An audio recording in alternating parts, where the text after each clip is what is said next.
Haruslah kau jauhkan dirimu dari perkara dusta. Orang yang tidak bersalah dan orang yang benar tidak boleh kau bunuh. Sebab aku tidak akan membenarkan orang yang bersalah. Iya. Ini Elohim yang berkata. Maksudnya adalah Elohim itu ya tidak akan menyalahkan orang yang benar. Betul? Nah, janganlah kau suap janganlah kau terima, sebab suap membuat buta mata orang-orang yang melihat dengan memutarbalikkan perkara orang-orang yang benar. Tuh. Justru rancangan Allah ini ya, justru karena dia itu tidak ada salahnya gitu loh. Bukan karena dia ada salahnya dia ini dihukum gitu loh. Dia ini benar, tapi dia supaya bisa dia dihukum, disalahkan dia, dibikin dia jadi berdosa, dibikin dia jadi tidak berdosa, supaya genaplah supaya memenuhi persyaratan itu dia bisa mati gitu loh. Bagaimana orang yang tidak bersalah kita matikan gitu loh? Ya dia harus dibikin berdosa. Nih, dibikin kenal dosa. Kalau di Ulangan 21 nomor 22, apabila seseorang berbuat dosa yang sepadan dengan hukuman metong, lalu ia dihukum metong, kemudian kau gantung dia pada sebuah tiang. Lah ini, jadi yang disalibkan di tiang atau disalibkan di pohon atau di salib itu orang yang berbuat dosa. Yesus berdosa nggak? Iya, dia dibikin berdosa kan udah dibilang tadi. Ya. Dibikin berkutuk supaya bisa melepaskan kita dari kutuk gitu loh. Dia itu dibikin mati supaya kita yang di dalam kuburan itu bisa dibangkitkan. Paham nggak? Itu menurut Paulus. Biar bisa dia masuk ke dalam kerajaan maut. Ya. supaya kita bisa bangkit gitu loh. Gitu loh. Jadi kasarnya ini di Ulangan. Menurut lu bro, Ulangan 21 nomor 22 sampai 23 ini penggenapan yang sebab ada tertulis itu bukan? Gini loh, kalau di Ulangan itu kan belum bicara tentang pembebasan manusia secara duniawi ya. Itu hanya untuk orang-orang Israel gitu loh. Jadi di Ulangan itu Musa itu nggak pernah berbicara tentang surga. Musa itu nggak kenal surga. Ya, Musa itu cuma diajarkan gini. Kan dulu kan orang Israel itu kan orang yang masih rendah ya, belum tahu tentang hukum-hukum. Jadi dia itu masih dikenalkan Taurat itu kalau kita selidiki, dia itu nggak ada bicara. Sebentar bang. Jadi kalau kita baca Taurat itu nggak pernah berbicara tentang surga Taurat itu. Ini lihat bro. Bisa gini, kamu ini bisa kamu lakukan, ini bisa kamu lakukan, ini jangan, ini iya, nanti kau mati gitu. Jadi kalau kita pikir-pikir sih untuk apa sih Taurat ini kita kerjakan kalau nggak ada manfaatnya sama kita gitu. Ya biar kita jangan mati aja sebenarnya, karena itu Tuhan itu kejam. Misalnya nggak makan, kamu nggak sunat, kamu itu dilenyapkan langsung metong di situ. Kamu kerja di hari Sabat itu langsung metong gitu. Kamu masuk ke dalam bait suci gitu ya. Salah kau megang apa gitu, misalnya megang kandil itu kamu nggak cuci tangan langsung metong di situ gitu loh. Nih coba lihat. Jadi, hukum Taurat itu begitu, nggak ada konsekuensinya sama surga gitu loh. Nih coba lihat ya. Ini aku udah buka nih, Ulangan 21 nomor 22 23. Nah, ini ada tanda nih. Aku coba klik ya. Oh. Ini dimaknakan di Galatia 3:13. Kristus telah menebus dari kutuk hukum Taurat. Jadi yang sebab ada tertulis ada tanda ininya, Bre. Ini dilarikan ke sini. Iya, tapi itu bukan penggenap. Maksudnya gini loh. Dasarnya si Paulus itu menjelaskan kepada Injil itu karena dia kan Injil itu kan sebenarnya kan keterusan dari Taurat gitu loh. Tapi kan Taurat ini kan ada batasnya, tidak berbicara tentang kehidupan yang kekal, tidak bicara tentang kebangkitan. Ini, gitu. Kita bicara yang ada ini ya. Ini kan begitu ku klik tadi kan larinya ke situ nih. Ini Galatia 3:13 nih. Ini kan ada tandanya juga nih. Aku klik. Nah, larinya ke Ulangan 21-23. Ini maksudnya relevansinya. Jadi jangan mayatnya dibiarkan itu kan. Iya, kan dilakukan juga sama orang-orang Israel. Makanya sebelum Pasca hari Sabtu itu, sebelum Sabat kan mereka buru-buru menguburkannya. Iya, iya. Nah, di sini kan kalau dari penggenapan yang sebab ada tertulis tadi, yang mati terkutuk itu, ini kan di sini nih. Apabila seorang berbuat dosa yang sepadan dengan hukuman mati, ia dihukum metong, kemudian kau gantung dia. Ini penguburan orang yang dihukum ini loh. Tapi itu peraturannya yang masih dijalankan secara kontinu. Ya, ini loh penguburan orang yang dihukum metong. Ini kan dilarikan ke sini tadi yang 23. Maka kita lihat rule-nya. Ternyata untuk orang yang berdosa. Nah, sekarang Yesus itu berdosa apa? Dibikin berdosa dia. Gimana sih kau? Menurut Paulus kan begitu. Iya, dibikin berdosa dia. Begini loh. Jadi kan orang Yahudi itu kan dia dibikin berdosa dia. Dibikin dia kayak dipitnah dia jadi apa?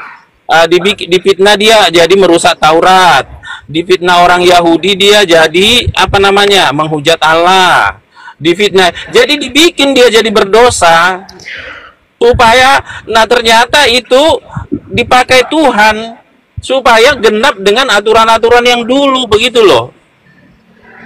Paham nggak? Enggak. Kan dia kan dibikin dia. Makanya siapa Pontius Pilatus? Kenapa bisa menghakimi dia? Iya, Pontius Pilatus. Kenapa dihakimi? Sampai dia bilang, aku nggak. Kalau dari hukumku orang ini nggak ada salahnya. Bingung saya. Tapi kenapa ngotot orang-orang Yahudi itu kan, imam-imam itu salibkan gitu. Dan itu suatu menghujat Allah itu kan. Mereka itu kan suatu kesalahan besar ya. Nah itu jadi dia itu dibikin berdosa. Ya sekarang lebih percaya siapa? Percaya Elohim atau percaya Paulus? Loh, kita bukannya justru Paulus itu justru menyaksikan semua jalannya cerita itu gitu loh. Dia difitnah, dibikin jadi orang bersalah, padahal menurut orang yang kafir aja kan nggak ada dosanya, sampai cuci tangan dia kan, sampai dikoyakkan bajunya gitu loh. Ya udahlah, adilin aja nih menurut agamamu kan gitu dia bilang. Ya, terus ini ada tulisan begini nih di Amsal nih. Orang fasik ya diseret oleh penganiayaan mereka karena mereka menolak melakukan keadilan. Kita ambil yang di 18-nya nih.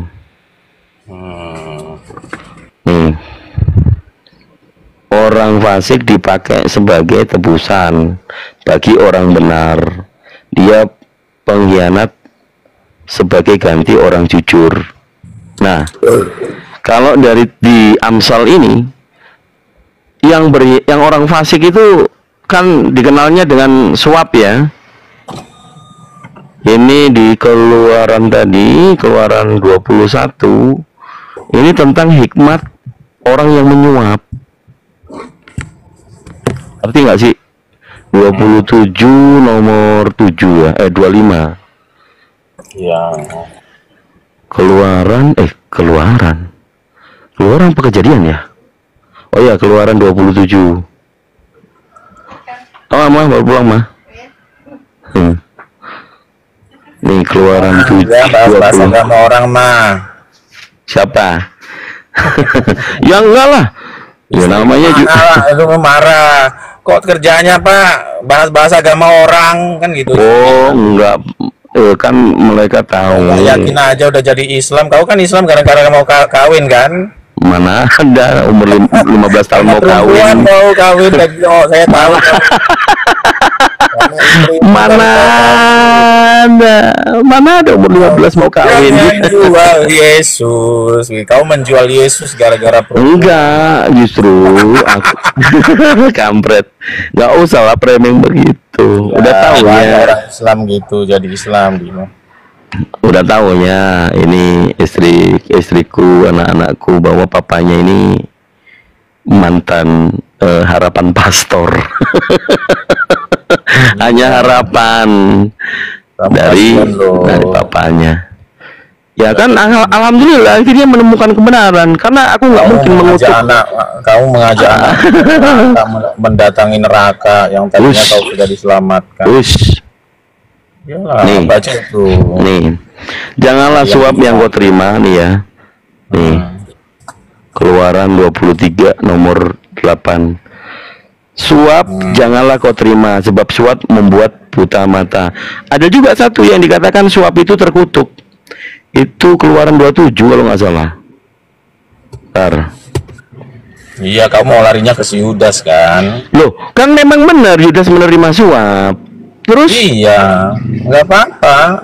Tapi Iya kan kan? dia mati juga, mati bunuh dore dere, bonoi dore. Nah, itu kan nggak jelas itu siapa yang menulis juga.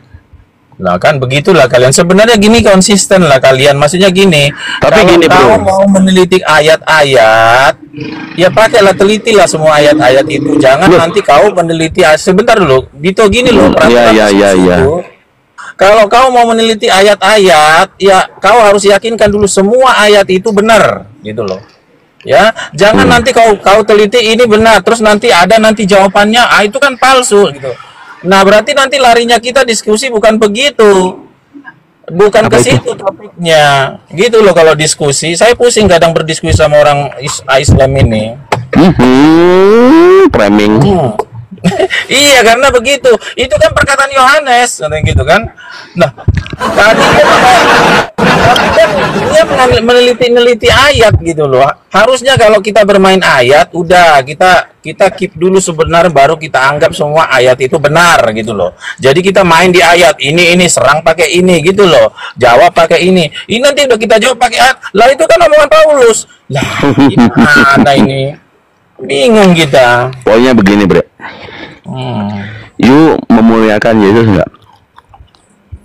Iyalah, aku kan makanya aku menuhankan dia. Yang Ya orang kan dia harus jadi Tuhanku. Kalau Tuhan itu kan kepada siapa? Ini edit style dulu ya. Yang kamu menghambakan diri, ya itu definisi Tuhan menurut Edith. Terus yang menjadikan dia Tuhan secara letterlek siapa? Iya, aku baca Injil, terus aku dengar dia gitu loh. Terus walaupun dia bilang aku ini Tuhan gitu, aku jadi kayak gini loh. Jadi aku misalnya melihat tukang karate ya, ahli karate, aku itu mengikuti dia kemana-mana. Terus dia itu bertanding gitu ya. Terus dia pernah mematahkan bata, terus dia pernah mengalahkan perampok gitu kan. Nah, walaupun ahli karate ini aku amati dari jauh, walaupun ahli karate ini bilang aku ini orang karate, aku dan sabuk 10 gitu kan, nggak pernah dia bilang gitu, tapi aku yakin dia orang karate. Seperti gitu juga untuk Yesus, dia itu pernah misalnya kita saksikan gitu ya, ada orang Lukas menulis kesaksian, dia itu membangkitkan orang mati, dia itu seperti ini, dia itu oh iya ini Tuhan ini gitu, walaupun dia nggak pernah bilang Tuhan. Ya, Bre. Begitulah kita. Roma 14 nomor 9. Ya, Paulus kan yang menuliskan secara dengan percaya diri, sebab Kristus telah mati dan bangkit kembali supaya ia menjadi Tuhan. Itu kan jelas-jelas yang membuatnya menjadi Tuhan ini kan Paulus dalam tulisannya untuk jemaat Roma.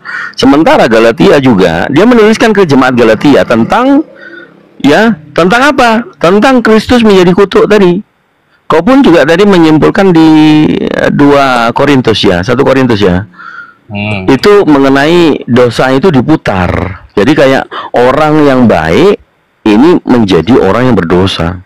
Itu kan keinginan untuk mengenapinya supaya yang tadi dibuat kerangka-karangan oleh Paulus ini menjadi hal yang diimani oleh kalian. Bahkan yang meminta mengajarkan untuk mengaku dengan lidahnya atau dengan mulutnya bahwa Yesus Kristus adalah Tuhan, itu kan kehendak Paulus. Kalau Yesus, dia tidak menghendaki dirinya sendiri, melainkan kehendak Bapa. Semua versi ini loh. Semua versi. Iya, kalau masalah Tuhan itu kan dari lahir juga kan malaikat kan sudah menyaksikan dia, memberitakan dia telah lahir bagimu Kristus Tuhan di kota Daud. Kan udah dibilang kan? Ya, menurut Ya, catatan oke, Lukas. kita pegang dulu itu ya. Ya. Nah, kalau Paulus ini kan bilang begini, apa tadi kau bilang mati supaya dia menjadi Tuhan, bukan Iya. di situ, bukan stop, supaya dia menjadi Tuhan baik ya untuk orang hidup maupun orang mati gitu loh. Kristus Karena begini, Tuhan. jadi Bentar. begini kalimatnya itu seperti gini. Allah itu menciptakan manusia supaya dia menjadi Tuhan bagi manusia, gitu. Nggak Itu ada. kira-kira kalimatnya begitu. Kalau nggak tapi- diciptakan manusia, Allahmu itu Tuhannya siapa? Ya kan nggak ada yang seperti itu. Loh, itu kalimatnya dia. Begitu Iya. loh. Jadi kalau kita bilang, kenapa Tuhan menciptakan manusia? Supaya dia menjadi Tuhannya manusia. Kalau nggak Oke. diciptakan manusia, Tuhannya siapa dia? Ya Oke. Tuhannya benda mati atau Tuhannya malaikat doang. Oke, gantian. Nah, begitulah kira-kira ucapan Kalau Paulus itu. ya, kalau di mirroring kepada Islam, Allah itu sudah mengatakan laisa kamitslihi syai', tidak serupa dengan makhluk. Jadi kalau dia menciptakan Tuhan, tidak mungkin dia sendiri Tuhan menciptakan Tuhan. Itu doesn't make sense. Apa hubungannya itu? Nggak ada itu, bukan Nggak ke ada. situ Tadi artinya. kan, iya tadi kan kamu menganalogikan. Kalau di tempatku, misalnya Allah menciptakan Tuhan, kan begitu, membuat Tuhan Bukan, lain. gini loh kalimatnya Paulus itu begini. Begitulah Kristus mati. Gimana kalimatnya tadi di Roma itu? Supaya dia menjadi Tuhan, bukan stop di situ aja.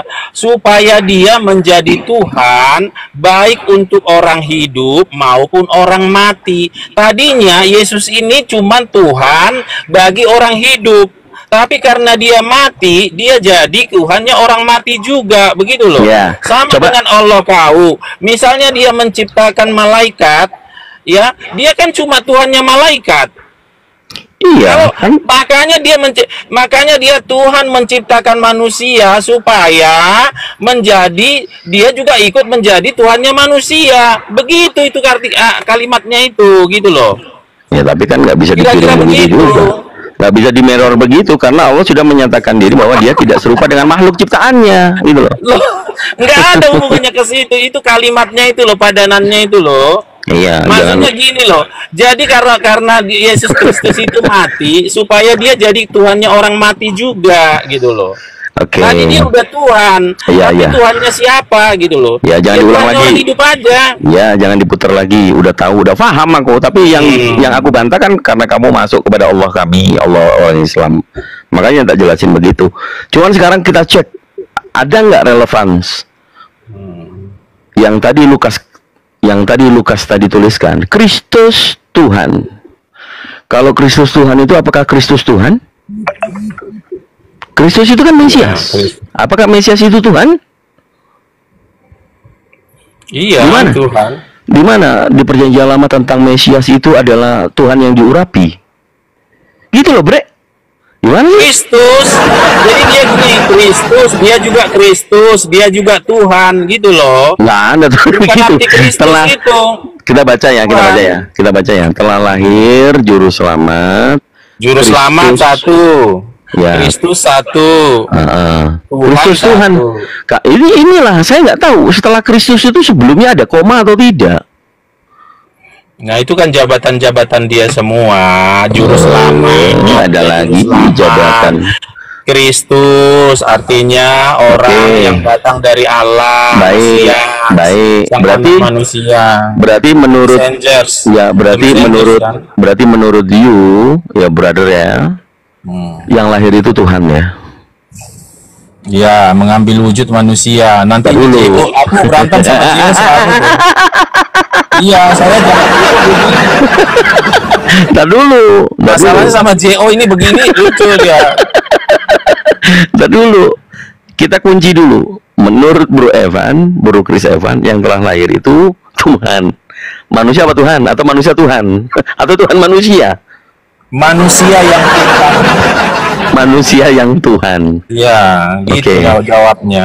Oke, manusia Tuhan. Bunda Maria tahu nggak kalau dia melahirkan manusia Tuhan? Dia kan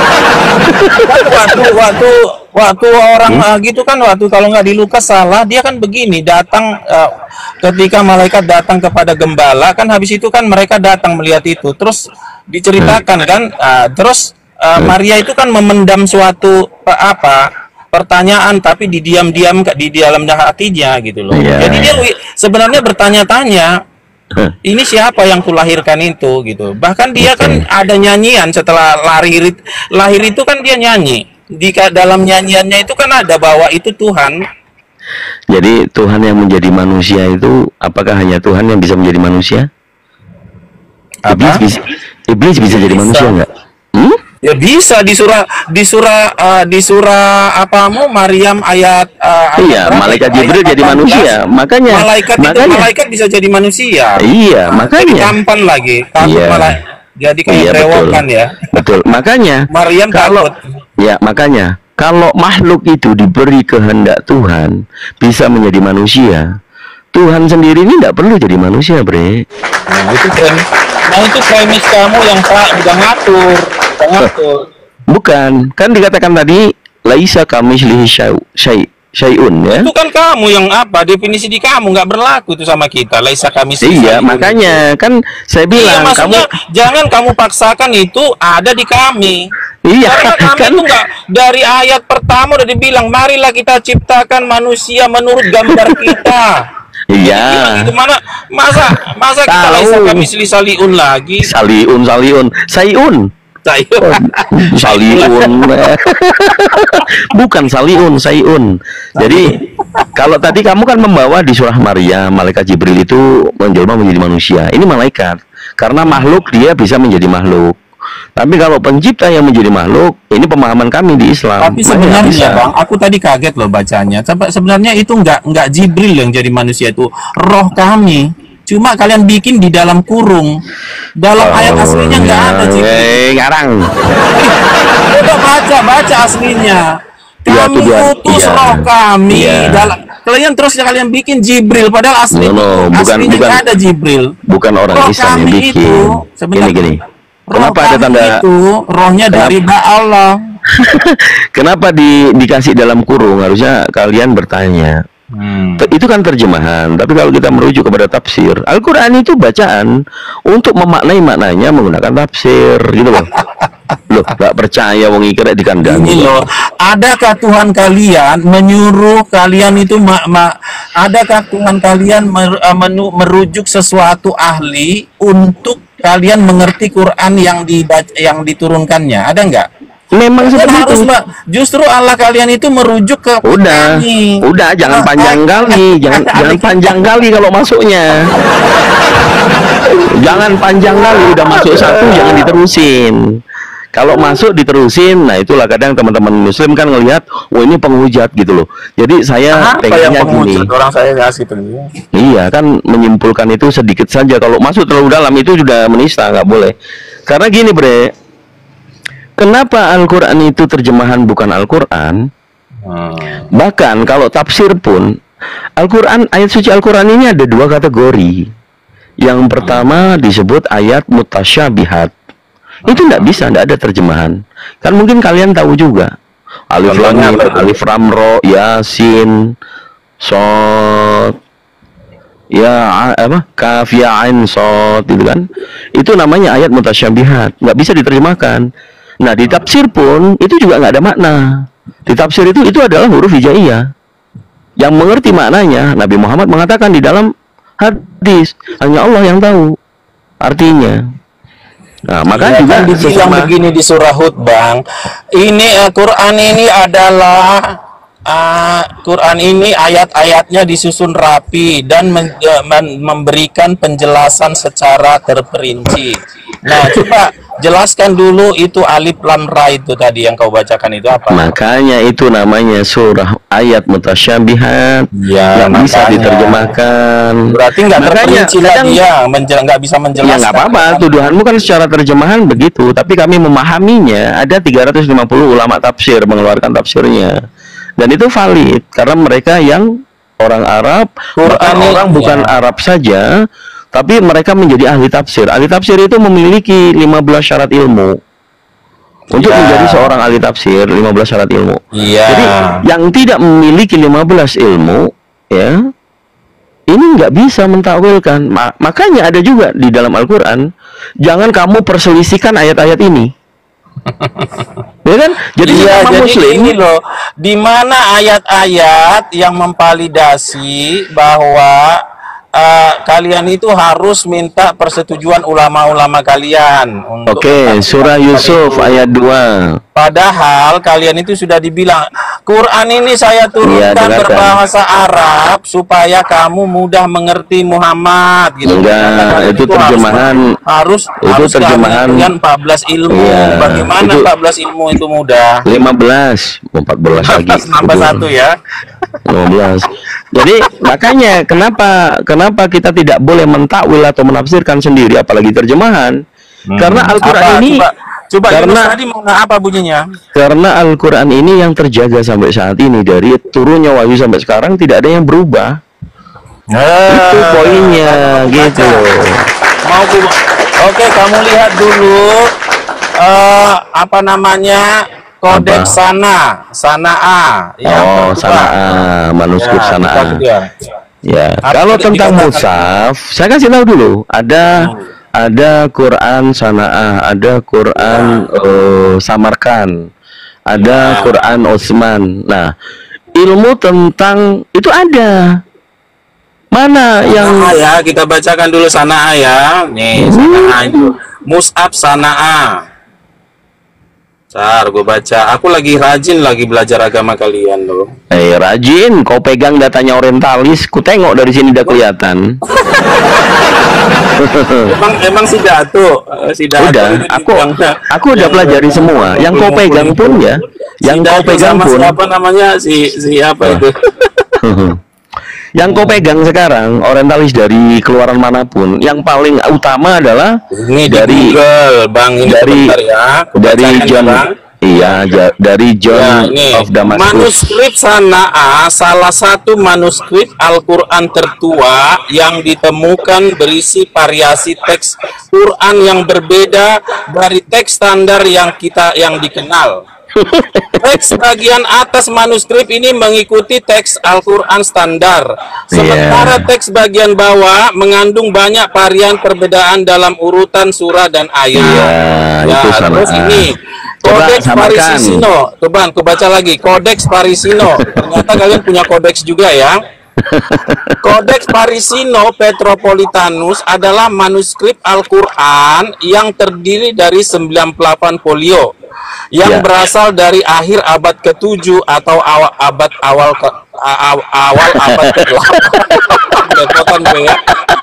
Naskah ini mengandung bagian dari Al-Quran, ya, bukan salinan lengkapnya. Jadi aku tidak jawab, ada jumlah ayat yang pasti dalam naskah ini. Nah, gini, Bre. Ya, tetapi naskah ini mengandung sekitar 26% dari teks Al-Quran. Udah cukup, gua udah tahu. Sisanya 24 lagi dapat dari mana kalian? Ya, udah aku tahu. Jadi jawabannya begini. Coba kau browsing di situ mutawatir. Coba apa artinya mutawatir? Ya, apalah itu, terangkan. Ya, makanya coba aja kau searching di Google itu. Mutawatir apa? Ya, apa arti mutawatir? Ya, apa definisi dari mutawatir? Coba. Aku itu khawatir. Mutawatir itu bukan tentang khawatir, dodol. Jadi mutawatir yang dimaksud adalah kalau ada Al-Quran gitu ya.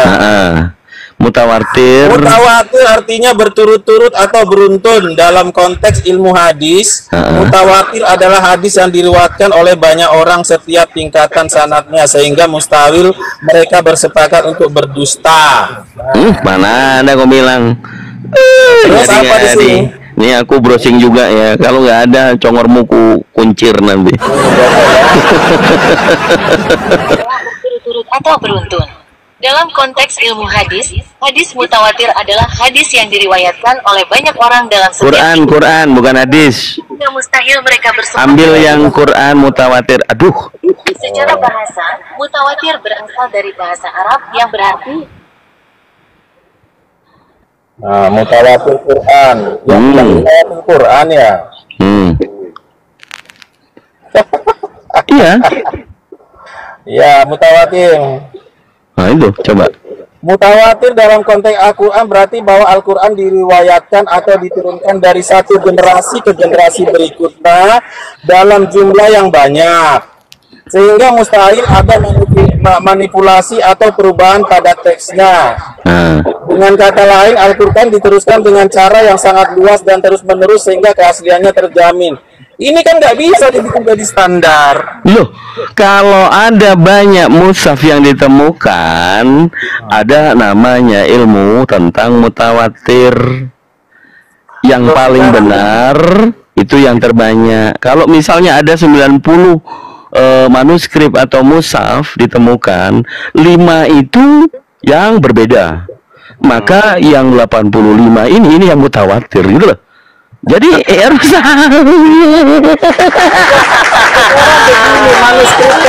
manuskrip kalian aja ada berapa di dunia ini? Enggak ya, perlu cari lah buat belajar. Terlalu banyak. Coba nih penjelasannya nih, istilah mutawatir. Ada berapa manuskrip? Sebentar. Aku bacain. Berapa manuskrip?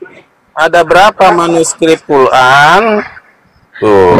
Dia ngomong sama ChatGPT itu, nggak apa-apa. Nih, penjelasan lebih lanjut tentang mutawatir, periwayatan mutawatir. Mutawatir dalam bahasa Arab berarti berkesinambungan atau terus menerus, ya kan? Dalam konteks Al-Quran ini mengacu pada cara Al-Quran disampaikan dari Nabi Muhammad SAW kepada umat manusia melalui banyak orang, sehingga tidak ada kemungkinan untuk diubah atau dimanipulasi. Dari orientalis gini, kalau kamu ngambil buku orientalis dari siapa ya? Aku yang gini loh Bang Dito, sebentar gantian dulu ya. Kau ambil data orientalis dari siapa itu? Ya, kan Quran itu disampaikan secara hafalan. Ya. Imla, kalian jaga terus menerus gini.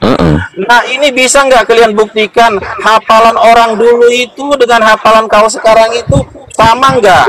Sama. Caranya ada nggak kamu kerekaman orang dulu itu sampai orang sekarang ini nggak ada kan? Itu penyesatan. Penyesatannya adalah orang dulu tidak ada elektronik. Tidak ada HP, tidak ada recorder. Kamu memaksa itu harus ada, itu nggak boleh. Karena Quran itu artinya bacaan, imla, enggak lah. Iya, makanya sekarang kau udah tahu kan Al-Quran itu yang dibaca, bukan terjemahannya. Al-Quran itu di penyampaiannya itu dibaca, artinya Al-Quran itu kan berasal dari kata qara'a, bacaan, bukan tulisan.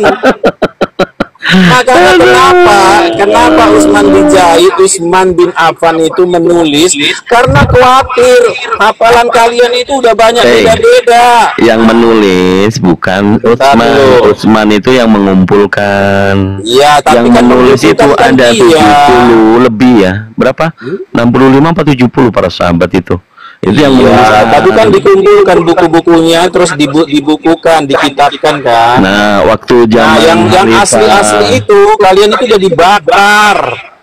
Pada saat zaman Khalifah Umar, nah itu kan sudah proyeknya untuk mengumpulkan mushaf dari para penulis, para sahabat. Nah, setelah Sayyidina Umar wafat, dilanjutkan pemerintahan Khalifah ini, yaitu Utsman bin Affan, yang melanjutkan proyek sampai selesai. Kenapa ada yang dibakar? Supaya itu tadi mutawatir, terjaga yang keasliannya, begitu loh. Itu yang nggak tahu. Nah yang asli dia kan berdasarkan egonya. Nggak ada itu bongkeng. Kenapa harus dibakar? Nggak ada, sekarang kalian dokumen asli kalian yang paling tua itu sudah terbakar. Bukan begitu. Jadi kalian itu nggak akan bisa membandingkan itu framing, Dodol. Benar. Itu perkataan orientalis yang kau baca, Dodol. Makanya Bang Dito, sebentar dulu. Setelah dibukukan oleh Utsman bin Affan, tidak ada validasi Allah kalian ataupun yang Allah kalian itu udah diam 1000 bahasa tidak pernah itu framingmu, Dodol. Itu framingannya, itu framingan, itu aduh nyerocos, aduh terlalu dalam. Itu yang kau baca dari tulisan orientalis yang kau baca. Coba sekarang kasih tunjuk buku orientalis. Makanya Bang begini. Dengerin. Usman bin Affan itu sudah mengubah-ubah ajaran kalian. Dengerin. Yang kau baca sekarang itu bukunya orientalis siapa? Robert Moreh atau siapa? Google saya baca. Lawak-lawak kau. Saya sebenarnya gini loh, jadi sekarang itu ada narasi gini loh di TikTok itu. Jadi ternyata Muhammad dulu itu ternyata Kristen sebenarnya. Ya, ajarannya itu Kristen. Ajaran-ajaran itu salah. Aku udah tahu itu karya Martin Luther itu kampret. Ntar dulu. itu karya Martin Luther, gua tahu itu. Gini. Itu jalan pikirannya sekarang. Bukan, itu karya Martin Luther, gua kasih tahu. Karena begini, framingnya adalah, gua tahu. Kau diam dulu. Gua tahu itu arahnya kemana, karena si Bunda Khadijah ini adalah penganut Nasrani sebelumnya, bukan Kristen, dodol. Dia Nasrani, Nasaro, walaupun dia nggak ngerti arti Nasaro. Loh, Nasrani, bukan Kristen, bukan Kristen. Lu bilang nggak mau disamain nama Kristen. Nih di Bible itu Nasrani itu adalah dikatakan penyakit sampar, kan kurang ajar. Itu orang Yahudi yang bilang, bukan kita yang bilang, orang Yahudi. Mana ada orang di Bible semua dibilang orang Yahudi, ngarang aja. Iya, maksudnya tulis Paulus itu orang Yahudi yang bilang ini penyakit sampar karena nggak ada. Bisa para rasul baca dong. Nasrani ini kan nomor 24 pasal 24 itu tulisannya Paulus. Kalau yang di bawah 11 itu tulisannya Lukas. Nih, telah nyata kepada kami bahwa orang ini adalah penyakit sampar, seseorang yang menimbulkan kekacauan di antara semua orang Yahudi di seluruh dunia yang beradab, dan bahwa ia adalah seorang tokoh sekte orang Nasrani. Padahal Yesus kan orang Nasrani. Ini apa ya? Enggak apa-apa, Nasrani. Orang ini loh, orang Quran kan belepotan. Minum dulu. Kan enggak kenal dengan Kristen. Minum dulu. Jangan ngomong belepotan. Artinya gini loh, Quranmu Bang, enggak kenal.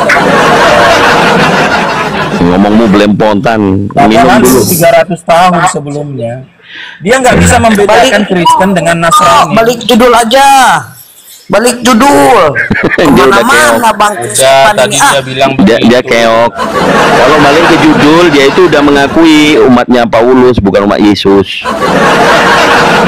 Orang perkataan Elohim aja dia bantah pakai suaranya Paulus. Jelas di sini bahwa ya Chris Evan ini mengikuti ajaran Paulus, bukan ajaran Yesus. Ajaran Paulus sama dengan kau menanyakan gini loh. Kau itu ngikutin Allah apa ngikutin Muhammad? Nyari remis nih. Iya, kan Muhammad belajar dari Allah. Mana ada? Belajar dari Yesus. Itu framing-an gini loh. Allah mengutus Nabi Muhammad untuk semua manusia. Loh, di mana dibilangnya gitu? Surah Saba ayat 8. Ngapain dia diutus untuk semua manusia? Pernah nggak dia ya, kalau di Al-Quran ditulis begitu, kenapa yang kau komplain? Kan di Al-Quran bilang begitu, kenapa kau komplain? Kenapa Muhammad berdakwah di luar Arab? Baru kau diam. Nggak pernah, ngapain diurus di itu? Tapi kalau Yesus penaklukan Konstantinopel itu umat Islam, kucuk. Penaklukan kan PA itu misalnya begini loh. Apa ini? Apa mau PA? Nggak boleh. Aku nggak mau itu. Nih, aduh, ayat 28 ding. Surah Saba ayat 28. Kau dengar dulu, kau diam dulu. Mulutmu nyerocos kemana-mana. Jangan kalau bekawan kemudian nyerocos kemana-mana, nggak boleh. Nih, wa ma arsalnaka ila kafatan linnas basirau wa nadhirau walakinna aktsaron nasi la ta'lamun. Nih dari terjemahan company Sabi Company ya. Dan kami tidak mengutus engkau Muhammad melainkan kepada semua umat manusia. Cuman kamu aja yang nggak mau terima, makanya disebut Iya, kenapa nggak dia berdakwah di luar Israel Arab? Nah ini Al-Quran kan mujizat terbesar. Jadi begitu beliau wafat, Al-Quran ini kan para sahabat yang khalifah. Kamu tahu kisahnya Khalid bin Walid? Gini loh, seperti Yesus. Khalid bin Walid itu sebentar. Kisah Khalid bin Walid itu ya menumbangkan tentara dan kerajaan Romawi. Ya, ini mengembalikan citra bagaimana ada suatu kisah Nabi Muhammad waktu masih hidup mengirimkan surat kepada Raja Heraklius yang dia memiliki cincin sebagai simbol kenabiannya, sebagai stempel diberikan kepada Raja Heraklius. Nah, Raja Heraklius ini menerima surat itu, dia sudah mau beriman karena pengen mengetahui dan bertemu Nabi Muhammad dan mengikrarkan sebagai orang Islam. Yang terjadi apa? Gereja-gereja pendamping penasihatnya Raja Heraklius menolak. Menolaknya gimana? Dengan cara seperti cara iblis. Kita harus uji dulu. Ya, mereka ini kan negara yang baru. Sabar dulu. Nggak pernah keluar negeri. Sabar dulu. Ini kan kisah ini kan sahih. Kisah ini kan diambil di hadis. Nah, tentang Khalid bin Walid itu nggak ada validasinya. Oh, ada. Buktinya memang kerajaan Romawi waktu itu sudah keok, selesai.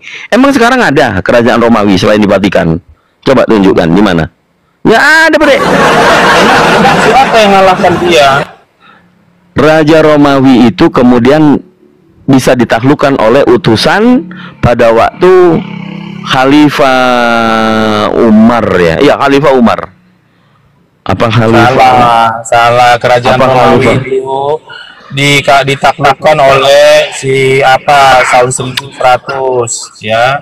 Apa? Itu jauh, bukan nggak jauh setelah Nih, aku bacain.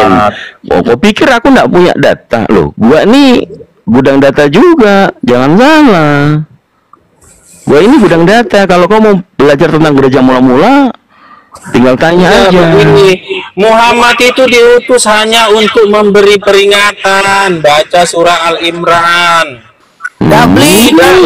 Tidaklah kau diutus. Sebentar gini, kau adalah bukan rasul yang pertama, kan dikatakan Allah. Kau itu diutus hanya untuk memberi peringatan.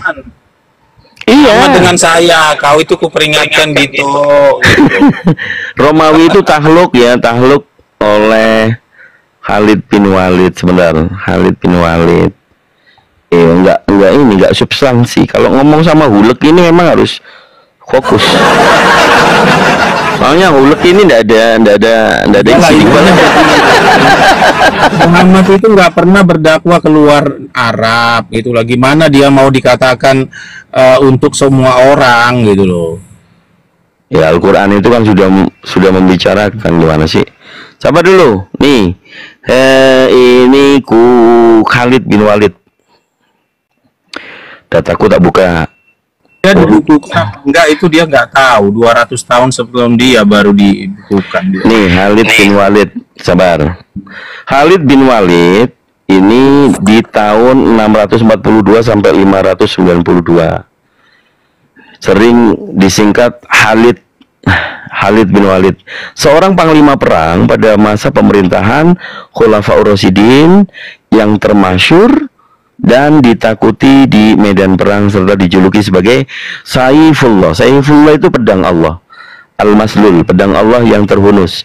Dia adalah salah satu panglima perang penting yang tidak terkalahkan sepanjang karirnya, terkenal sebagai panglima tertinggi untuk Nabi Muhammad dan penerus-penerusnya di bawah kepemimpinan militer Arabia. Untuk pertama kalinya dalam sejarah membentuk entitas politik yang bersatu, kekhalifahan. Mengkomandani pasukan muslim yang baru, dia tak terkalahkan lebih dari 100 pertempuran termasuk melawan kaisar nih, kekaisaran Bizantium, kekaisaran Sasanid dan sekutu-sekutu mereka, termasuk juga suku-suku Arab yang di luar kekuasaan Khalifah. Pencapaian strategis ia menaklukkan Arab, Persia, Mesopotamia dan Suriah Romawi dalam waktu itu tahun berapa, Bang? 1400 tahun 632 sampai 633. Muhammad sudah 600 tahun meninggal. Aduh, kok dipotong sih?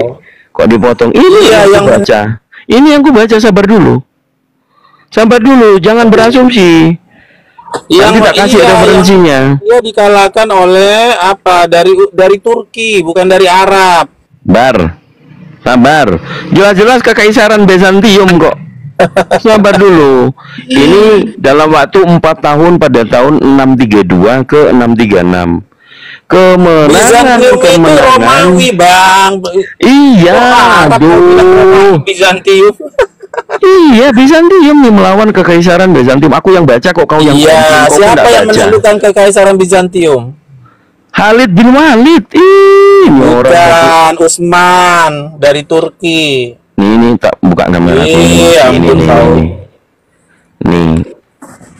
Ini gimana sih caranya orang ini bisa percaya gitu loh sama teman.